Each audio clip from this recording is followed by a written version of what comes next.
Pegamos, ¿no? ¿Sí se puede? Ya empecé, ahí le cortamos al cabo. Esa le vamos a cortar. ¿Empezaste? Sí. Nos encontramos aquí con el maestro Joel Servando Montes Hernández para realizarle una entrevista acerca de cómo se deben enseñar las matemáticas en un primer grado de primaria. Pues es un gusto tenerlo con nosotros, ya que es una persona muy capacitada en este ámbito. Y vamos a comenzar, maestro. Mucho gusto. La primera pregunta: ¿qué se debe hacer la primera semana de clases con los niños? En matemáticas. En matemáticas. Pues lo primero es aplicar un examen de diagnóstico.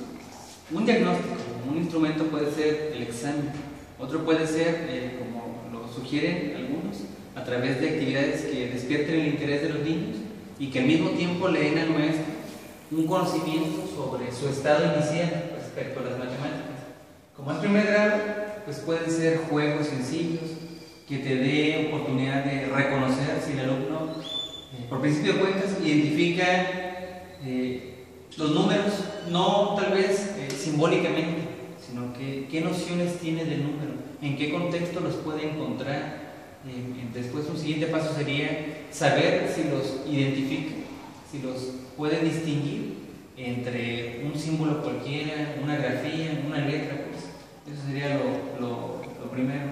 Hay juegos que son muy puntuales, dado que lo que se quiere lograr en primer grado pues es sencillo, sirve para identificarlo. Por ejemplo, en las 1, 2, tercera unidad, se espera que el maestro identifique si el alumno es capaz de reconocer la sucesión, la serie numérica del 0 al 10, del 0 al 20, del 20 al 30, y a través de hacer ejercicios muy sencillos como igualar colecciones, empezar a trabajar con algunos sumandos, algunas operaciones muy sencillas con esos problemas planteados de manera oral, si el alumno aún no accede a la lectoescritura, si establece la correspondencia 1 a 1, ese tipo de errores que tienen los niños en primaria cuando cuentan, que pueden hacerlo así: 1, 2, 3, 4, 5, 6. Sí, saber si identifican la relación 1 a 1. Saber si, eso no es importante, pero los maestros nos preocupamos en primer grado cómo escriben en un inicio los números. Cuando escriben como si estuvieran viendo en un espejo el número 3, el número 4, el 5, el 7, el 9. Ese tipo de ideas los maestros solemos enfocarnos, aunque quizás no es tan importante, porque hay investigadores que señalan que eso es algo normal, es de hecho transitorio. Es básicamente esto en la primera semana. Como ustedes saben, de los 3 ejes en que se dividen las matemáticas en la primaria, que son sentido numérico y pensamiento algebraico, es básicamente lo que ya relaté. De forma espacio y medida, identificar en el entorno líneas rectas, líneas curvas, qué nombres de figuras significan en el contexto inmediato en el salón. En primer grado no trabajan los niños todavía en el tercer eje, que es manejo de la información. Es un tratamiento a partir de otros grados.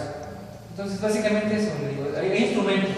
Me referí ya al examen, pero puede ser una simple tabla de observación, una lista donde puede identificar el maestro el nivel en que se encuentra cada uno de sus alumnos.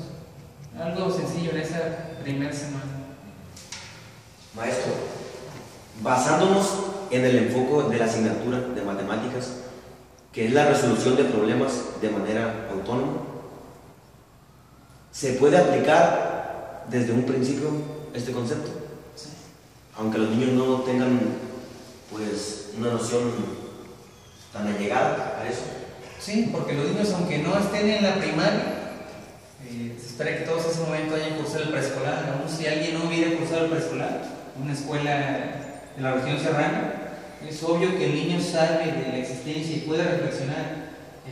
Traigo 3 dulces y somos 4. ¿Qué cantidad nos va a tocar a cada quien? O tengo 3 pesos y quiero comprar X artículo dulce que cuesta 5 pesos. ¿Alcanzo? ¿Me ajusta ese dinero? ¿No? O sea, sí se puede de manera autónoma. aún sin tener todavía la noción de número, una respuesta sí o no, pues ya es eso, ¿no? Una manera de responder. Volviendo, creo que a lo del diagnóstico, ¿basta solo con una semana o se extiende más allá de una semana esa etapa del diagnóstico? Sí, lo ideal sería que se extienda. Esta semana es importante para el diagnóstico, pero pues también interfiere el conocimiento del grupo, ¿no? Desde los propios nombres de los alumnos, relacionarlos con lo que van a enfrentar en una nueva etapa que es la escuela primaria. Y se va a iniciar en esa semana, pero lo ideal es, de hecho, que durante la primera o segunda unidad, 2, 4 meses, el maestro continúe conociendo, identificando a sus alumnos. De hecho, en las cartillas de evaluación actuales requiere ahí unas observaciones del maestro después del primer bimestre, porque se da por sentado que en ese primer bimestre no es capaz de conocerlos cabalmente.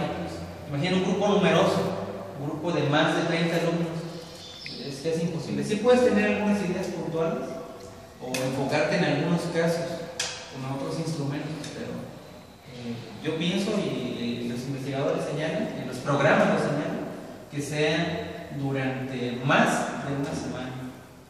Más de una semana. ¿Y el máximo de tiempo o no hay un límite para extenderse? Pues no hay un límite, porque el diagnóstico, yo estoy hablando del término al inicio del ciclo escolar para conocerlos, pero en realidad un diagnóstico es siempre una manera de iniciar una clase sobre un tema. No lo sé, vamos a trabajar ahora con los alumnos algunos problemas aditivos. Entonces, quiero trabajar a partir de tales cantidades, con tal complejidad, la manera en que voy a presentar la incógnita. Entonces, puedo estar haciendo un diagnóstico en mayo, en junio, al final del ciclo escolar. Pero yo me refería al conocimiento del grupo. No hay un tiempo que señale exactamente lo que debe durar. Maestro, ¿y qué considera usted que sería lo más difícil de tratar con los niños de primero en las matemáticas? Lo más difícil, pues razonamientos de mayor complejidad. Ya te hablé de la incógnita. Hay alumnos que en matemáticas tienen problemas para identificar cuando se les plantea una situación que sea diferente de la tradicional. Una y otra cantidad, con una resta, una suma y al final, cuando se le plantean preguntas del tipo, Valeria tiene ahora 80 pesos. Si en la mañana traía 40 pesos y después X persona le regaló otra cantidad, ¿cuánto tiene ahora? El niño ahí podríamos poner en un conflicto porque le estamos dando el resultado final. Pues, ese tipo de situaciones son más complejas de trabajar en primer grado. Otra más, pues yo recuerdo un texto del autor, ¿no? Pero que decía que matemáticas en primer grado implica también algunas ideas del maestro. Dice, por ejemplo, que cuando un maestro logra que sus alumnos accedan a la lectoescritura, entonces se enfoca en las matemáticas. Pero cuando los alumnos no acceden a la lectoescritura, el maestro realmente toca de manera superficial las matemáticas. Ya sabes leer y escribir, bien, voy a trabajar matemáticas. Todavía no puedes, bien, voy a enfocarme todavía en la lectoescritura. Y el español, voy a trabajarlo en las matemáticas.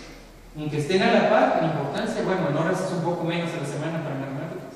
Pero esa es una realidad que también observo. ¿Qué hace un maestro de primer año para motivar al alumno, para que le gusten las matemáticas?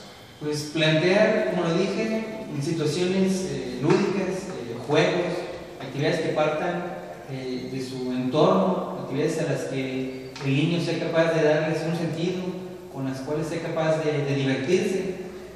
Es usual que en primer grado los niños disfruten mucho las matemáticas, porque aún no se tocan temas que después son complicados, como el algoritmo convencional para sumar o para restar, el acomodo vertical, horizontal. En ese caso no es importante. Entonces los niños se divierten mucho con las matemáticas, además con actividades de manipulación, actividades que implican trabajar con material que ellos puedan manipular. Es muy divertido para los niños. En mi experiencia, los niños requieren y se divierten mucho tiempo con las matemáticas, con los juegos de los que estoy hablando. Maestro, el trabajo en equipo, ¿usted cómo lo ve? ¿Es recomendable en primero dificultades. Pero yo tuve una experiencia en primero con trabajos de matemáticas en equipo como competencias, juegos y así con material como usted dice.